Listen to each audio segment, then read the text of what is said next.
Quel est le PGCD de 54 et de 126? Donc, il y a différentes manières de calculer le PGCD. Ici, on va utiliser la méthode de la décomposition en produit de facteurs premiers. Donc, on va d'abord rappeler ce que c'est qu'un nombre premier.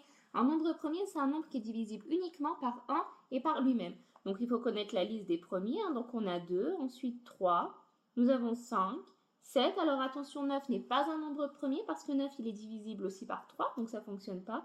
11, et ainsi de suite. Donc là, on va commencer par donner la décomposition en produit de facteurs premiers de 54. Donc en général, on va ici noter 54 et ensuite, on va venir faire une barre verticale. Et on est parti, on vérifie un par un. Je commence par voir 54 divisé par 2.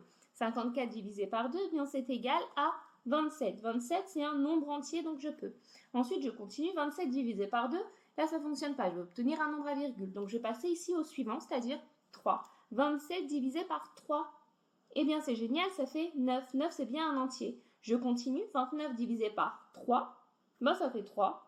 Et ensuite, 3 divisé par 3, eh bien, ça fait 1. Quand si j'arrive à 1, c'est que j'ai terminé. On fait pareil maintenant avec 126. Donc là, je note 126 et puis je viens faire ici ma barre verticale.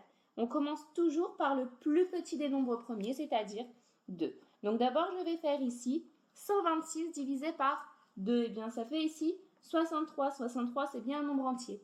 63 divisé par 2, je vais avoir un nombre à virgule. Donc, je passe au suivant, c'est-à-dire 3.